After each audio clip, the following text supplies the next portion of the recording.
One of the most important practical issues that would enable the optimization of precast box culvert design is the exposure class that is specified for the culvert itself. The exposure class is the fundamental basis upon which the required cover to the reinforcement is used. The exposure class, an XC exposure class, for example, would require a lower concrete cover to the reinforcement than an XD exposure class would. Now, if you look at the box culvert itself, the sections generally are quite thin, 200 millimeters, 250, 300 millimeters.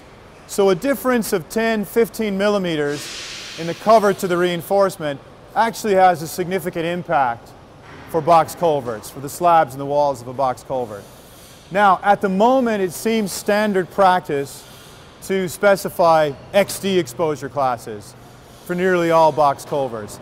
And this is certainly appropriate in cases where you've got saline exposure or de-icing salts. But there is one situation at the moment wherein there is a requirement to waterproof the top slab of box culverts down into the side wall, and then as you can see, we've also got waterproofing applied down the side face as well too. But there is a very high quality waterproofing that is typically required for box culverts, the top slab and the top of the walls.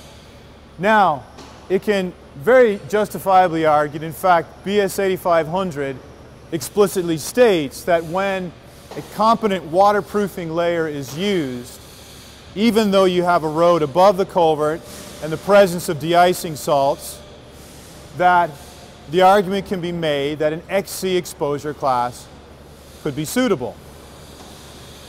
If this is done, and if this consideration is done, if an XC exposure class is used where appropriate as opposed to an XD exposure class, we can get away with less cover to our rebar, we have a greater effective depth of our reinforcement, and consequently we can potentially design a more structurally efficient and a more economical box culvert cross section.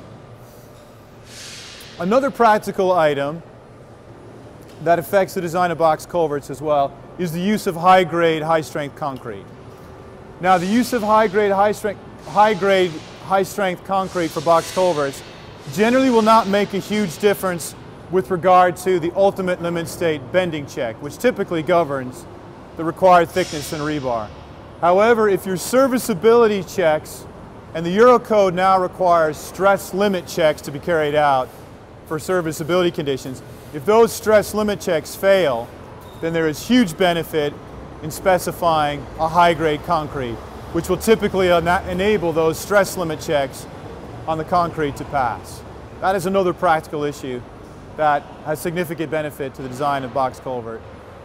The third issue, and one that is causing us a lot of problems and has a huge impact on required reinforcement at the moment, is the overlap of wheels that are applied to the fill, applied to the surfacing above the top slab of the culvert.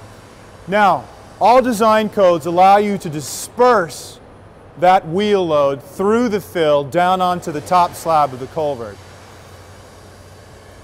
In the days of the British Standard, when we were using BD 31 as our fundamental basis for design of box culverts, whenever those dispersed wheel profiles overlapped, we were allowed to pick off that cumulative dispersed area and apply the cumulative wheel loads uniformly over that area.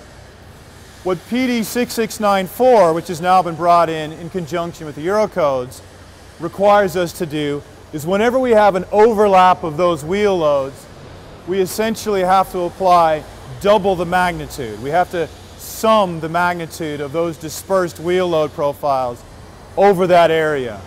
This actually can have a very significant impact and can dramatically increase the shear and bending moment that our culvert is required to carry, and subsequently the amount of reinforcement, the potential for shear links, and also the required thickness of the culvert can also increase as a result of that.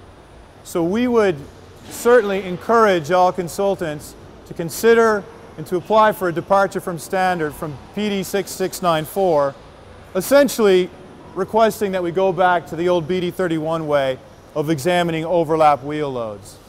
And the economic benefits of that and the structural accounting benefits of that are very significant.